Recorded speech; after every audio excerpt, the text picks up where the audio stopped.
All right, I want you to picture this. Sometime between, say, 1450 and 1500, a random piece of South African driftwood washes up on the shores of Rapa Nui. You probably know it as Easter Island. Now, this place is literally the back of beyond in the Pacific Ocean. It is incredibly remote. But someone, right there on that island, picked up this piece of wood and turned it into an absolute canvas for human genius. They started carving these super intricate symbols into it, and by doing so, they might have actually achieved something monumental. Welcome to The Explainer. Today, we're diving deep into the mystery of Rongorongo. To really get why this single piece of driftwood is such a huge deal, we need to talk about the number 5. Why? Because throughout all of human history, there are only 5 confirmed times where a civilization invented writing completely from scratch. Like zero outside influence, just pure independent invention. We're talking Mesopotamia, Egypt, China, Mesoamerica, and, just maybe, Rapa Nui. And that brings us to the core mystery we're looking at today. Did the people of Rapa Nui actually pull this off? Did they invent a brand new writing system on a tiny, isolated rock in the middle of nowhere? That maybe has sparked a fiery 160-year-old debate among historians. We could literally be looking at humanity's absolute newest, completely original writing system.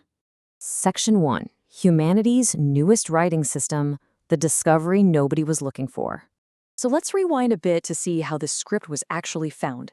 It was a discovery nobody was even looking for, in a place the rest of the world had pretty much forgotten.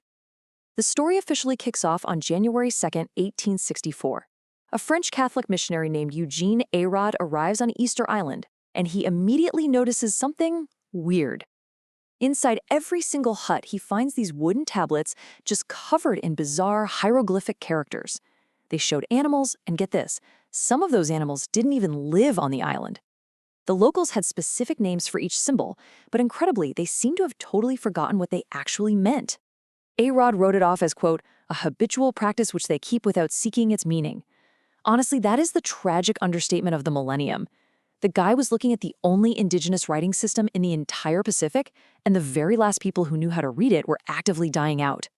Moving on to Section 2. How the script was lost, the near erasure of Rongorongo. Okay, this leads into one of the most brutal and rapid cultural losses in human history, because the real tragedy of Rongorongo isn't just that it was forgotten, it's that it was nearly erased entirely. In just a few short years, an entire world basically collapsed. Between 1862 and 1863, Peruvian slavers violently raided the island, capturing or killing most of the population. And here's the most devastating part of that.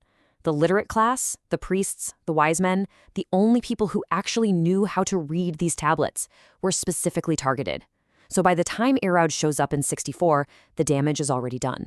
Fast forward to 1871, and the island's population had plummeted to around just 100 people. You see, when the meaning behind a sacred object disappears, it just turns back into regular wood. And to the traumatized survivors living on an island with hardly any trees left, wood is just practical. So the tablets were desecrated. They were thrown into fires for cooking fuel, they were rigged up as fishing reels, or even whittled down to patch up canoes. A few lucky ones got whisked away to a museum in Rome. Out of what had to be hundreds of these texts, only about 27 known objects actually survive today. And the saddest part? Absolutely zero of them remained on the island itself. Section 3. Reading as the ox turns. The mechanics of a lost language. So we're left with this tiny, tiny fragment of a lost world. But man, what a fascinating fragment. Let's break down how a Rapa Nui scribe would have actually physically read one of these things. The layout uses this wild method called reverse boustrophedon. Now, boustrophedon is a Greek word that literally translates to as the ox turns. Imagine an ox plowing a field, right? It goes all the way down one row, turns around, and comes back the exact opposite way.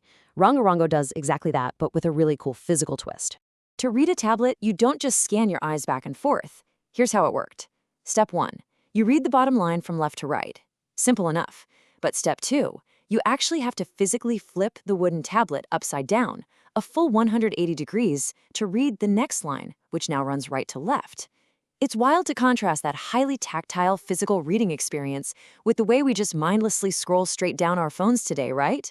This system actually forces you to engage with the text as a physical object in space. And the craftsmanship here is just astounding. The glyphs are incredibly tiny, only about a centimeter high. Scribes painstakingly carve them using obsidian flakes and actual shark teeth. They used over 120 basic glyphs, depicting things like birds, turtles, and geometric shapes, with something like 500 different variations. To put that in perspective, the longest surviving piece, called the Santiago staff, holds a staggering 2,920 glyphs. And while linguists still debate whether this is a full-blown writing system or more of a proto-writing memory aid, we do know the Rapa Nui treated it as a performance. In fact, the word Rongorongo literally means to recite or to chant out. Which brings us to Section 4, the 2024 radiocarbon breakthrough, new evidence in a 160-year cold case. For over a century, the origins of this chanting script were a total cold case, nothing. But then, a massive breakthrough happened recently that completely sent shockwaves through the historical community. A team led by a philologist named Silvia Ferrara at the University of Bologna radiocarbon dated 4 of the tablets currently held in Rome. Now, 3 of them came back with post-European contact dates, which was totally expected. But the 4th, Tablet D, also known as Enchantry, came back with a date between 1493 and 1509 CE. Look at that date. That is more than 200 years before the first Europeans ever set foot on Rapa Nui. Now, naturally, this discovery sparked a pretty massive academic debate. On one side, Ferrara's team argues for what's called direct carving. They point out that Tablet D is made from an African conifer, meaning it's driftwood. Because wood was so incredibly scarce on this deforested island, it was treated as something deeply precious. The logic is you wouldn't find a sacred piece of wood and just let it sit around for 200 years before carving it. You'd carve it right away. That strongly supports the idea of independent invention.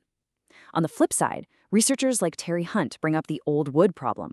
They argue that islanders might have scavenged driftwood that was already centuries old, but actually carved it much later, specifically after seeing European writing. But, and here's the kicker, there's a really fascinating clue. One specific glyph perfectly resembles the Easter Island palm. And that tree, it went completely extinct around 1650. You can't carve a tree you've never seen, right? Which definitely pushes the momentum heavily back toward the pre-contact independent invention theory.